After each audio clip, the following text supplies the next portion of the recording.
President Kamala Harris has persevered through it all and made her name known to the world.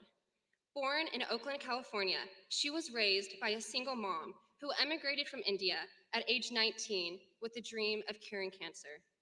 Our Vice President has spoken about the important lessons her mother taught her about caring for family, but also acknowledging that the world is bigger than oneself. It is critical to be considerate and empathetic to all people, and it is a noble cause to fight for justice. This is why Vice President Harris stands for the people, as she has professed in court. Inspired by her mother, Vice President Kamala Harris served as San Francisco's district attorney and fought to provide first-time drug offenders with education and job opportunities. Next, she was elected as California's Attorney General and focused on marriage equality, criminal justice transparency and accountability, and environmental issues. From 2017 to 2021, she served in the US Senate and quickly took action to advocate for immigrants, refugees, and dreamers. Additionally, she worked to battle food insecurity, enhance mental health care, confront the climate crisis, and more. All of her work in these different offices proved her dedication to listening to the concerns of Americans and gave her experience that made her a stellar candidate for her current position. Now, Vice President Harris holds the second highest office in the United States. When she was elected as Vice President, she broke more than just one glass ceiling. She became not only the first female, but the first Black American and first South Asian American to hold this position.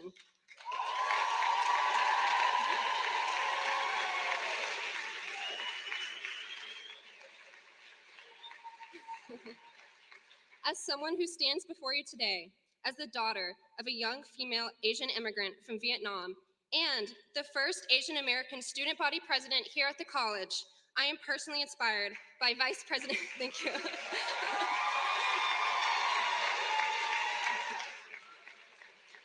I am personally inspired by Vice President Harris's perseverance and am honored to have her visit our beautiful campus and listen to her plans to fight for our freedoms.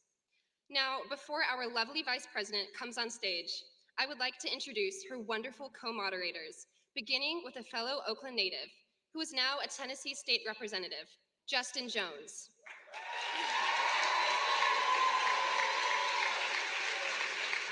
Jones was elected for his first term in November 2022 and is the youngest lawmaker serving in the Tennessee House.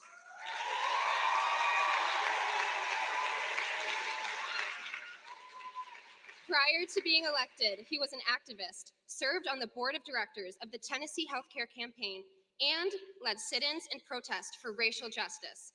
Please welcome Representative Justin Jones to the stage.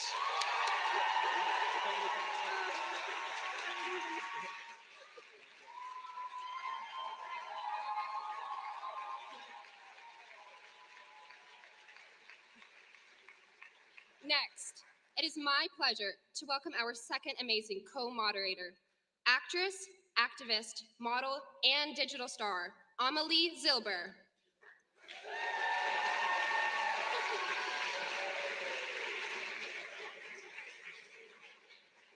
Earlier this year, she was recognized for her achievements and selected for the 12th annual Forbes 30 Under 30 list. Please give it up for Amelie Zilber.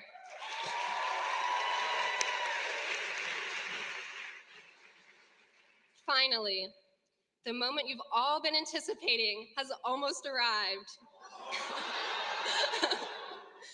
Vice President Harris recognizes the significance of motivating young students like ourselves and her commitment to securing fundamental freedoms and rights to all Americans. She has embarked on her Fight for Our Freedoms college tour in order to shine a spotlight on issues that impact young people and learn what topics are most important to us. As representatives of a college that is committed to academic excellence, a liberal arts education, diversity, equity, and inclusion, amongst other core values, we have an opportunity to share our concerns directly to a leader in the White House. Without further ado, on behalf of the College of Charleston, it is my greatest honor to introduce to you to the Vice President of the United States of America, Kamala D. Harris. Cougars!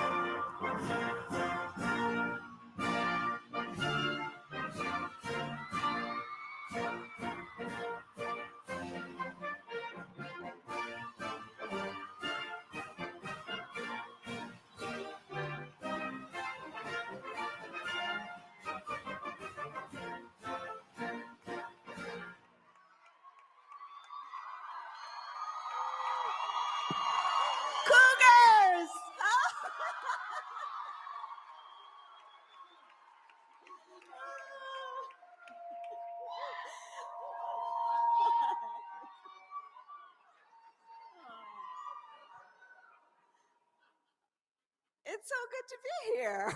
Hi, everyone. Oh, it's so good to be here. Thank you both. So let's get into it, shall we? Well, this is beautiful energy we have here for Madam Vice President. Um, and so we're here to have a very exciting conversation because the Vice President's been very busy traveling to 17 states, meeting with climate activists in Colorado and gun safety advocates in Virginia. And you've now been to over a dozen colleges because you're uplifting the voice of young people, of us, of our generation. And so I just want to ask, why are you going on this Fight for Our Freedom tour across the nation at such a time as this? Well, let me start by saying to Justin, I know that many of you probably watched his courage along with the other Justin and Gloria in Tennessee. And I talk about you behind your back all the time as an example of the extraordinary leadership coming out of your generation, all of you. And what it means to live at this moment in time, at the stage of life that you are in, and for you in particular, Justin, to be so extraordinarily courageous and selfless in how you have decided to lift up the voice and the condition of other people. So can you please, let's give it up for Justin. Truly. And Amelie, with all that you have going on, I mean, we have had so many conversations that have been about you using your voice, your celebrity, your fame to talk about real issues, difficult issues, and to ask and encourage people to be involved and engaged. And that makes all the difference in the world. So let's also please thank Amelie. Yeah.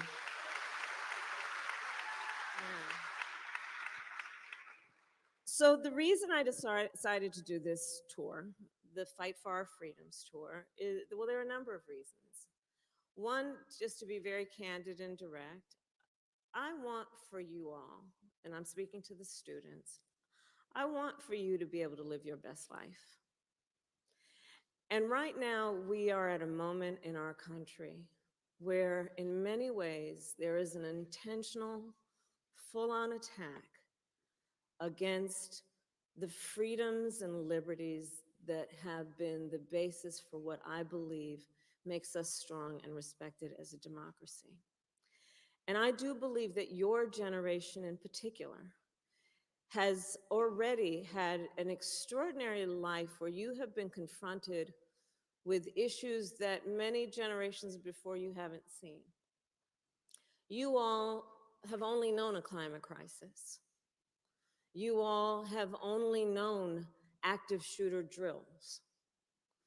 You all became aware of injustices when you witnessed what happened to George Floyd. You all, in your lifetime, and in particular at this stage of your life, just witnessed the highest court in our land take a constitutional right that had been recognized, such that many of you will know fewer rights than your mother or your grandmother. And I also know that you all ain't having that, and that you are prepared to lead. That you are prepared to lead, and you're not waiting on other people to finally figure it out. You are prepared to step up and do what is necessary. And I am here then to applaud and encourage that, and to say that our nation needs you. And I say that as Vice President of the United States. Our nation needs you. There is not a moment in the history of the progress of our country where there has been an expansion of right, a movement that has been about the fight for equality and liberty. Not a movement that was not in major part led by our students. And I think this is, again, one of those moments in the history of our nation where we not only need you, but you are going to lead the way. And when you all start voting in your numbers, so many of these things are going to take a complete turn for the better. And so I'm here to hear from you and to be with you, to tell you that your nation appreciates you, because you already, by the virtue of the fact that you are here at this school and you have decided already to embark on a role of leadership, you're going to make a difference. So that's why I'm doing this.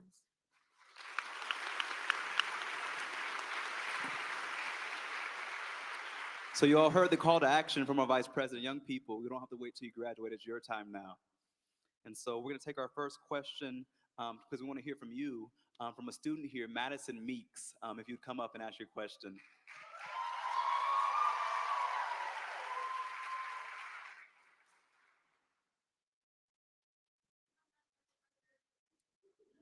Oh, I see you. My name is Madison Meeks. I'm a junior biochemistry and chemistry major here at the college. I just want to say thank you, and on behalf of Cluster 6 of the significant South Atlantic region of Alpha Kappa Alpha Sorority Incorporated, I wanted to welcome you here. Thank you. So I have a question for you. Voting rights have become a huge issue within the past couple of major elections. Many people and identity groups have been disproportionately affected by voting policies. What do you think about this issue, and what should be done to address it? I'm so glad you asked this question. And let's start by this. There are many ways that you will each make a difference in your community, in this country, in our world. And one of the ways you will make a difference, of the many ways, is to vote.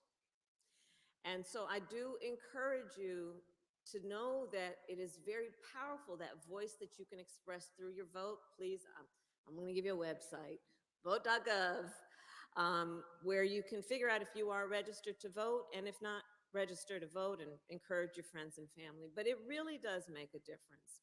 The other thing I would point out, and I think this is at the heart of that question, is there are folks who are intentionally trying to make it more difficult for you to vote. In states in our country where laws have been passed saying that if you go to, for example, a private college, then your college ID is not sufficient as ID for you to vote. In states like Georgia, where they pass laws that would say it's against the law to offer somebody food and water when they are standing in line to vote. What happened to love thy neighbor? The hypocrisy abounds, by the way. In 2020, in the height of a pandemic, young voters voted in historically record numbers. And it's because you voted. In fact, maybe I can see a show of hands. Who here voted in 2020 or in 2022? Okay, you made a difference. Because you voted in 2020, Joe Biden is president, and I am vice president of the United States.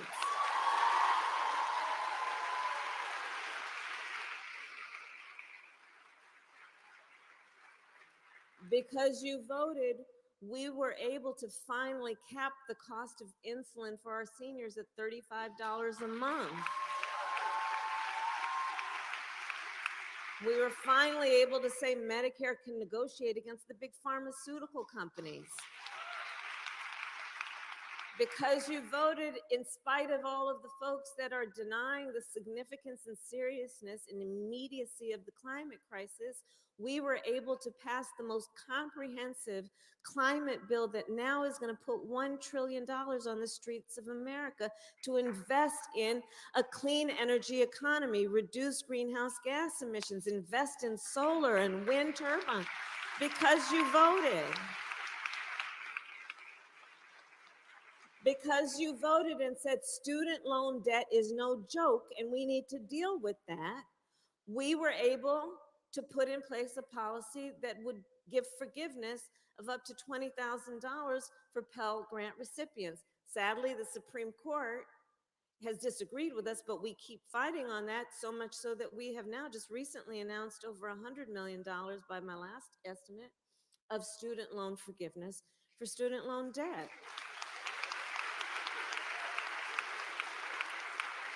And I could go on and on. But again, understand that we will always plead, and many of us have talked for years about the importance of voting because, of course, people marched, fought, bled, and died for our right to vote. For many of us, in fact, everybody here on one level or another, or your relative. But there's not only that reason, the other reason is this: don't let anyone ever silence you. Right now in South Carolina, we are looking at a situation where state legislators basically passed a law that would try to dilute the Black vote in the state. Now, I can't talk about the case, just as a point of reference, but let me just say this. Let's understand that it is wrong that any elected official would try to choose who can vote for them when it should be the voter who chooses who represents them.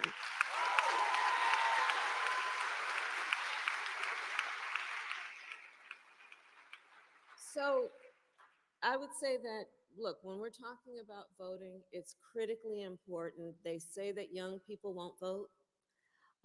They try to convince you that your vote doesn't matter. And know that that is just not true. It is part of the voice that you exercise every day, and it is critically important. And again, I will say, when you all start voting in your numbers, these issues like what we're doing about the climate crisis, what we're doing about freedom and liberty, choice, protection of all people's rights, LGBTQ rights, people's rights that are about freedom, we're going to see a sea change for the better.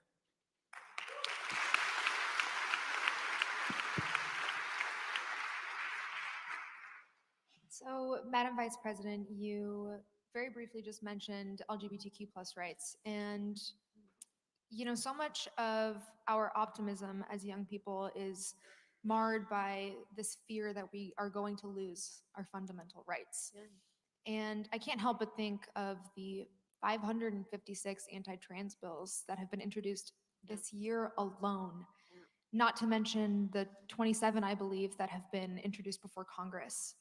And, you know, what the LGBTQ plus community really is one of the primary targets of this crusade of hate. And you have not shied away from this throughout your career. You have shown up for the LGBTQ plus community, and throughout your college tour travels, you have no doubt come across many different people, and I'm wondering what you have seen and what you can say to help us feel like we can keep fighting and fight stronger.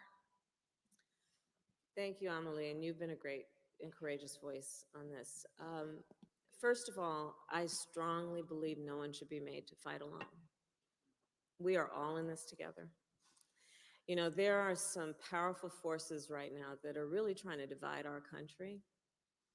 They're trying to distract us by suggesting we should go backward instead of forward. And so the first point I would make is we are all in this together, and no one should be made to fight alone, and no one should allow these haters to try and make people feel they're alone. You're right in terms of my background. I was very proud back in 2004. Some of you weren't even born, I know. Back in the old days, 2004, I performed some of the first same-sex marriages in our country. In 2004, there were a whole lot of people saying that shouldn't be done. It's not right.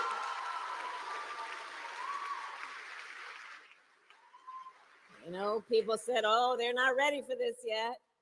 But you see, I grew up the child of parents who met when they were active in the civil rights movement, when they were marching and shouting for freedom and equality. And I come at this issue then with a very strong and profound belief that this is about the freedom to be. You know, when we're talking about the fight for our freedoms, just to break it down for a moment, it's the freedom to love who you love openly. It is the freedom to make decisions about your own body. It is the freedom to have access to the ballot box. It is the freedom and the right to have access to opportunity. But fundamentally, a lot of this fight for freedoms is about the right that people should have the freedom to just be. To just be. And be free from hate, free from attack, free from bullying, free from harm. And so I look at this issue of what's happening in terms of these attacks on our LGBTQ plus community. And I also think about it then in terms of 2004. So next year, it's actually gonna be 20 years ago. And then I contrast that with, now that was not very long ago in the life of a human being who was deprived of those rights, okay? And I think about it in the context of what's happening in places like Florida right now. This don't say gay law. And here's how I think about it, because I would encourage the students when you are learning policy in class to always step back and think, how will this affect a real person? So here's how I think about this issue. The young teachers in Florida are in their 20s. And if they are in a same-sex relationship, they are literally afraid to put a photograph of themselves and their partner up for fear they may lose their job. Because they decided to take on one of the most noble professions anyone could engage in, which is to teach other people's children.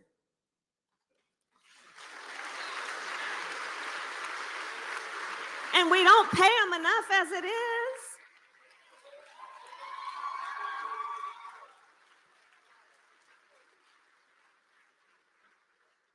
So I think about it that way. I think about it in terms of what we have seen as a rise in hate crime. People living in fear to just be. And it's very real. And we have to band together and speak up. So I'll tell you one of the things about me. So I'm kind of a nerd on certain levels about certain things. So here's one reveal. I love Venn diagrams. I love Venn diagrams. I'm telling you, whenever I'm facing like a conflict and I need to sort it out, give me a Venn diagram every day of the week, right? So I asked my team, I said, let's do a Venn diagram. Show me from which states are we seeing attacks on voting rights, LGBTQ rights, and reproductive health rights. And you would not be surprised to know there was a significant overlap. And so that's scary and obviously troubling, but there's also a bright side to that knowledge that we have, which is great. Coalition building opportunity. Let's bring together all the folks who've been fighting for voting rights, and the folks who've been fighting for LGBTQ rights, and the folks who've been fighting for reproductive health rights. Let's bring everybody together, because we got a lot in common, and there is strength in unity, especially in this environment where people are trying to divide us as Americans. That's how I think about it.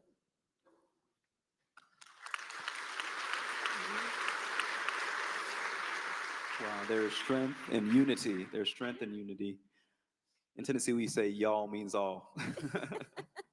All right, we have another question. We want to uplift another student here to ask a question.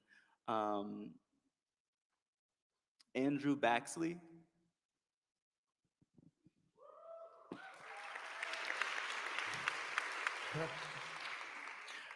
My name is Andrew. I am the president of the College Democrats here at the College of Charleston. I just want to say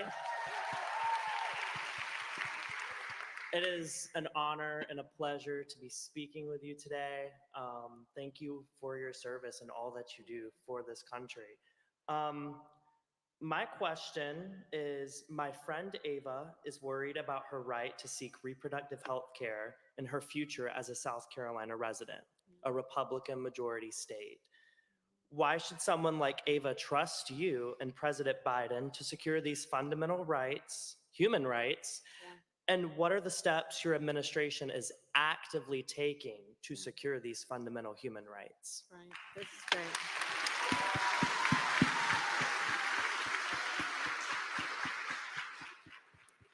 Let me just start by saying, I think it's really important that you ask that question on behalf of Ava, because that speaks to the solidarity and the importance of everyone understanding this affects everyone regardless of your gender. And it is about fundamental rights. So let's contextualize it, and then I will tell you President Biden and I are fighting in every way, but let's contextualize it. So just over a year ago, we witnessed the highest court in our land take a constitutional right that had been recognized from the people of America, from the women of America.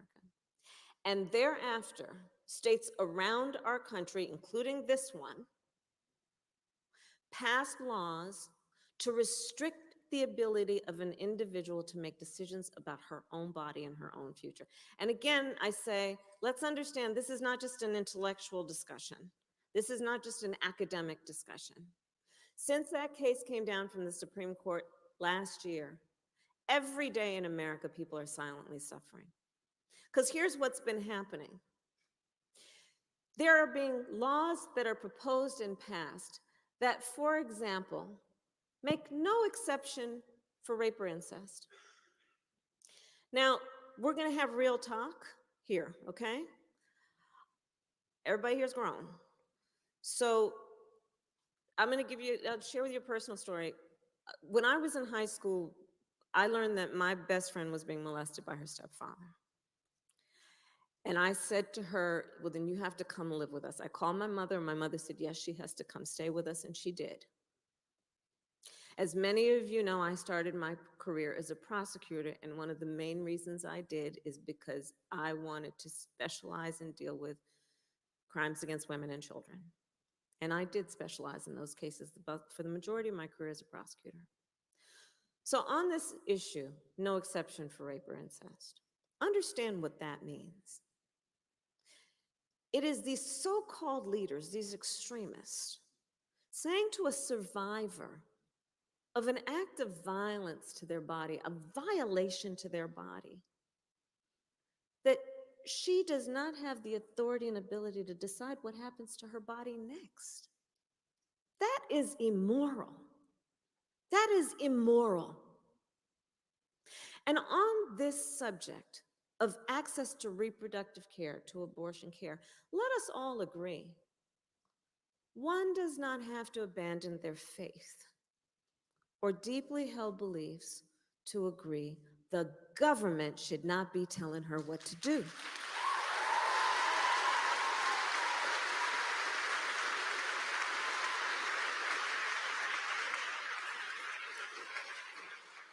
If she chooses, she will make that decision with her pastor, her priest, her rabbi. But she is smart enough to know what is in her own best interest instead of having a bunch of these folks up in these state capitals trying to tell her what to do.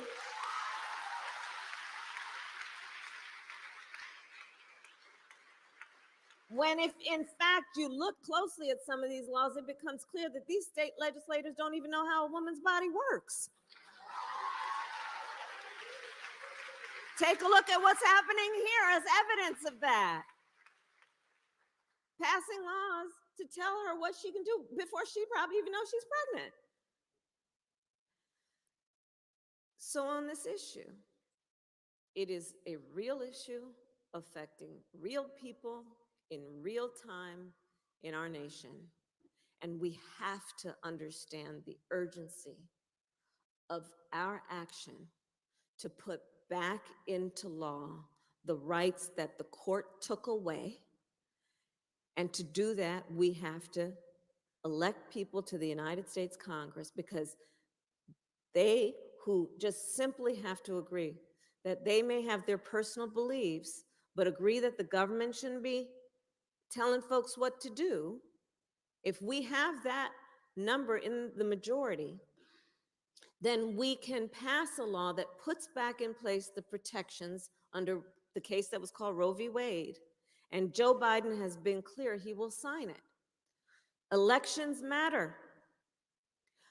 Elections matter. So us being in place, the work we have done as an administration has also been about saying to all these states, you cannot deprive people of emergency care, because sadly, too many folks, I have met many, had to go to the emergency room. This one young woman I met from Texas, she was suffering a miscarriage, went to the hospital for help with a procedure. They denied her because they were so worried they were going to get sued. She then left, she came back, please help me, denied. It was only when she contracted sepsis that they helped her.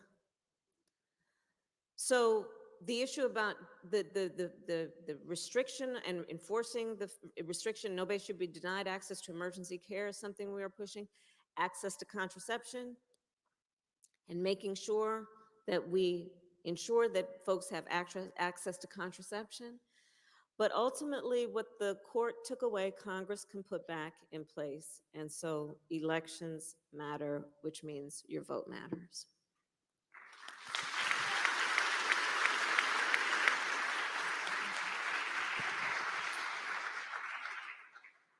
So, Madam Vice President, I'm going to ask a question about something that is very personal to us in Nashville. We are just blocks away from Mother Emanuel, where 9 precious lives were taken in a mass shooting. In the past few months, we've seen shootings at a Dollar General in Jacksonville, Florida. We've seen shootings at a university in North Carolina. Gun violence is the #1 cause of death of children in this nation. And it was really beautiful. I was at the White House with you all recently when you announced the Office of Gun Violence Prevention, something that young people have been asking for, and it was a beautiful day, but it was also a very somber day because all the families from Uvalde to Nashville were gathered there. And you know what happened in our state. In fact, you came to Tennessee when we were expelled for demanding my colleagues to act on this crisis of gun violence that is plaguing our nation. And so, I'm so excited to see that you're leading this Office of Gun Violence Prevention that is taking this issue like a national emergency, like a crisis. And so my question is, what else can we do to address this preventable crisis of gun violence in our nation? Well, again, I just would emphasize the earlier point about the fact that not only are there things that we know we have yet to accomplish as a country in terms of progress, but it is also important to understand where there are purposeful and intentional efforts to obstruct that progress. And Justin's case, the 3 of you, is a perfect example. Many of you, I'm sure, remember and know. They were simply, as elected representatives, in an official session of that elected body, attempting to have a debate on the issue of gun violence, and the so-called leaders of that body turned off their microphones. This is not even like a metaphor, like, oh, don't turn off my microphone when you actually don't have a microphone. They actually had microphones. And these so-called leaders turned them off. Now, what I loved about it is y'all were like, all right, anybody got a bullhorn? That was fantastic. But there are people who are intentionally standing in the way of just what is reasonable. So I'd like to start by, I'm just going to ask you to do me this one favor, the students who are here. Raise your hand if, at any point from kindergarten to 12th grade, when you were in school, you had to go through an active shooter drill. Raise your hand and hold it up. I would ask the older adults to look around the room, and I'd ask the press to take note. Because, thank you guys, I think that older adults don't fully understand what you guys have been through. I really do. I once had a conversation with a student who, on this subject, said to me, yeah, I don't really like to go to fifth period. I said, why, sweetheart? Well, because in fifth period in that classroom, there's no closet to hide in. So our students, our young leaders, who are supposed to be in this environment where we are feeding their God-given capacity to learn and to explore and to wonder, and some part of their brain is afraid that somebody might bust through the door with a gun. It's just not right. Like Justin, you said, it's the leading cause of death of children in our country right now, gun violence. Not some form of cancer, car accidents. Gun violence is the leading cause of death of children in America. 1 in 5 Americans has a family member who was killed by a gun. The trauma, not to mention that is undiagnosed and untreated, that the American people are living with on this issue. And to your point, it is a false choice that the obstructionists try to push to say you're either in favor of the Second Amendment or you want to take everyone's guns away. I am absolutely in favor of the Second Amendment, and I believe we need an assault weapons ban, and we need background checks, universal background checks, and red flag laws.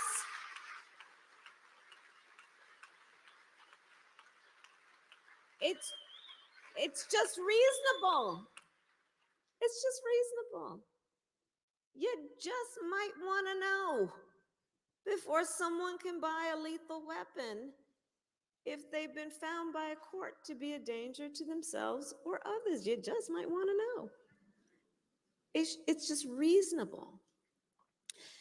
And here's the thing on this issue and so many of the issues we are discussing that I would like to emphasize, especially to the young leaders here. It does not have to be this way. It does not have to be this way. We once had an assault weapons ban. It expired. But it does not have to be this way, that we don't ban weapons of war from the streets of a civil society. And so how do we achieve change? Well, one, let's be clear that it is about local, state, and federal elections. But it is truly within the power of elected representatives to do something about this. And ultimately, it's got to be the United States Congress, because we have some states who have leaders who have been successful in passing reasonable gun safety laws.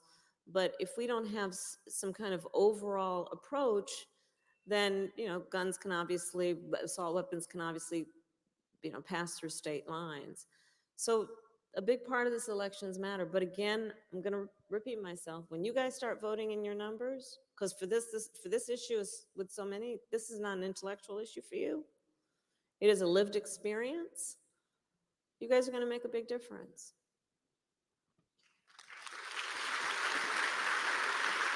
Wow. From Charleston to come to elementary in Nashville, it does not have to be this way. Thank you. We're going to take one more student question from Tyler Gadsden. Is Tyler here?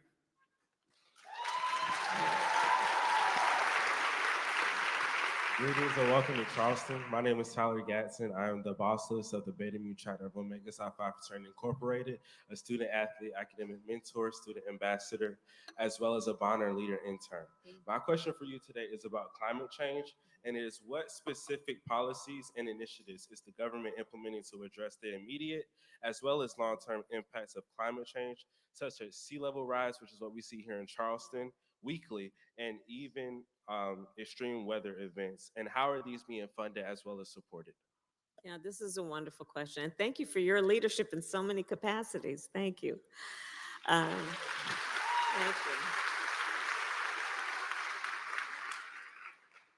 So again, there was a time in the not so distant past where we had to fight the deniers, and now you just can't turn on any form of news and deny what we're seeing from my home state, where we're seeing wildfires, to up the eastern seaboard and in the south, what we're seeing in terms of floods um, and extraordinary extreme weather events that are decimating communities. And so I think we have finally come to the point where there is some consensus that this is a real issue and that it is an urgent issue, because the clock is not just ticking on this, it is banging. What we are seeing and witnessing in our own time in terms of the acceleration of this issue, whether it was here in South Carolina, remember the smoke from the Canadian wildfires, what we have seen in terms of flooding, which has an extraordinary impact, especially on low-income communities who don't have the capital and the ability then to recover as quickly. So the harm is very real, and the fact of extreme weather is very real. The fact of the connection between that and an increase in greenhouse gas emissions, the fact of the connection between human behaviors and greenhouse gas emissions, I do believe most people would agree is cannot be denied at this point. I think where the tension comes is in the sense of urgency and the commitment to do something, and be active and serious about it. Again, when President Biden and I came in, we decided to infuse a whole lot of resources and just leapfrog into this issue. We put $1 trillion, which is an historic amount of money, into what we need to do around resilience. So helping communities, because now it's kind of predictable who's going to have the extreme weather, helping them build up so that when the extreme weather happens, they won't be decimated and they can recover. Adaptation, same kind of thing, but also an investment in things like electric vehicles, an investment in wind turbines and solar paneling, an investment in, for example, HVAC systems. So we have a system that we've rolled out where homeowners and renters can get credit for a new HVAC system that is lower energy, and it actually improves the quality of the air that people are breathing. So these are some of the things we can do, but we have to do it with a greater sense of urgency. And I will say also that there are forces that don't want this to happen too quickly. And in particular, the big oil companies, who are very invested in a business model where they have made a ton of dough off of the status quo. And a transition into a new approach means that it's disrupting their business model. And, we all here know what gaslighting means, but also, we can talk about, there's the whole expression that's about what's happening in terms of, I think it's green lighting, but trying to suggest that they are doing something. So you can see a commercial like on YouTube or wherever, where brought to you by this oil company, and they'll show you like birds and grass. We care about the environment, but then if you look at where they're putting their money or putting their projections in terms of their investments, I think it's questionable whether they're doing it with the same sense of urgency about getting us to the point that we have a significant reduction of greenhouse gas emissions and that we accelerate the transition. The other point I will make here is it is a false choice to say that we either care about reducing the climate crisis or the economy. We can do both, and we're proving we can. What we have done in investing this $1 trillion has been about the creation of over 800,000 new manufacturing jobs in the country, in large part because of what we're doing around infrastructure and what we are doing to build up a clean energy economy. When we talk about the growth of a clean energy economy, there are so many of the professions and the skills that were required before that transfer immediately. You can't build up infrastructure around the climate crisis without electricians, without bricklayers, without all of the folks who have the skills that have been building up for years, that are at the highest level of skill to do the work we need to do to actually reinforce our country and the world. So I would add that. And then my final point here is that we should always keep in mind also the issue of environmental justice, which is while the climate crisis impacts everyone, it does not do so equally. If we are talking about low-income communities, communities of color, immigrant communities, we see a higher impact because those communities just don't have the same resources to either be resilient or build back up after devastation. And so we need to take that into account. We talked about, and I know that the College of Charleston is very committed to DEI. You know, again, these forces, you know, coming out of Florida and other places that would say DEI is a bad thing. They're trying to do what they did with woke, with DEI, and say that it is somehow a bad thing to care about and talk about diversity and equity and inclusion. Well, on the environmental justice point, it's all about equity. And I'll simplify what this means. Equity is this. It's saying, yeah, we'd all agree that equality should be the goal. But if we think that by giving everyone an equal amount, we're going to achieve equal outcomes, it doesn't take into account not everybody starts out on the same base. So equity is about saying, let's give some consideration to that point. That not everyone starts out on the same base, but we do want everyone to have an equal opportunity to compete. And then the best will excel, but equal opportunity to compete. And a lot of what underlies the EJ, which is the environmental justice movement, is about equity and equitable outcomes. So thank you for that question.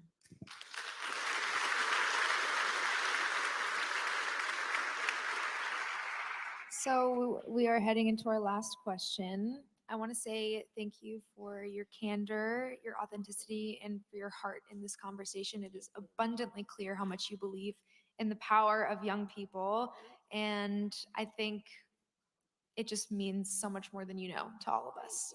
Thank you. So our last question is, we're in a room with so many impassioned young people, our future leaders here and on this campus. What is your last advice to us?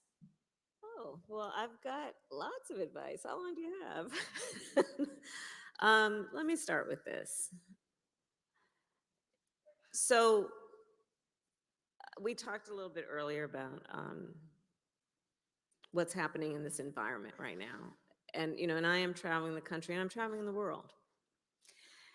And one of the things that I see happening that gives me great concern is there's almost this perversion about how we define strength, where some would suggest that it's a sign of strength based on who you beat down, instead of what I believe to be the true measure of strength, which is who you lift up.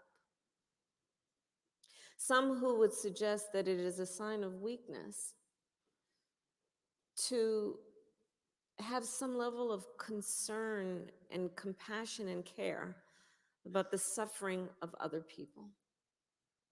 When in fact, that's called empathy, and I do believe that the best and greatest leaders possess that quality, where they have some level of concern and care for the suffering of other people. So as you continue in your roles of leadership, I would advise that we have the ability to see it when we see it and know what's happening and call it out. I would encourage you each to know that you must have ambition, and it's a good thing. I encourage you to have ambition. I encourage you to see what is possible and what can be unburdened by what has been. I would encourage you to believe in what will make us great and strong as a nation through the lens of having some concern about our neighbor. I would encourage you to not listen when somebody says, well, nobody like you, or you're too young, or nobody like you has done something like that before. I would encourage you not to listen to that. I will tell you, I eat no for breakfast. I don't hear no. And I encourage you not to hear it. And I guess the final point I would make is this. So as vice president, I have now met with over 100 world leaders, presidents, prime ministers, chancellors, and kings. When we, as the United States of America, walk in those rooms, we walk in those rooms, chin up, shoulders back, with the self-appointed and earned authority to talk about the importance of democracies, rule of law, human rights. But here's the thing about being a role model, which everyone here knows. When you're a role model, people watch what you do to see if it matches what you say. My great concern and fear among the many about what is at stake is that somewhere there are authoritarian so-called leaders, dictators, who are looking at their people, looking, for example, maybe at the young women of their nation who are fighting for just the right to be educated.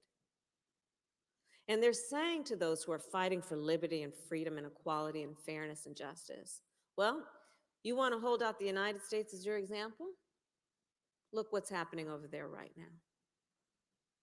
And I say this to say that you all being engaged in fighting for fundamental freedoms is about your personal rights and future, your family, your neighbor, and it's going to have an impact on people around the world, very potentially, people you will never meet, people who may never know your name, but because of your activism and your engagement, will forever be benefited.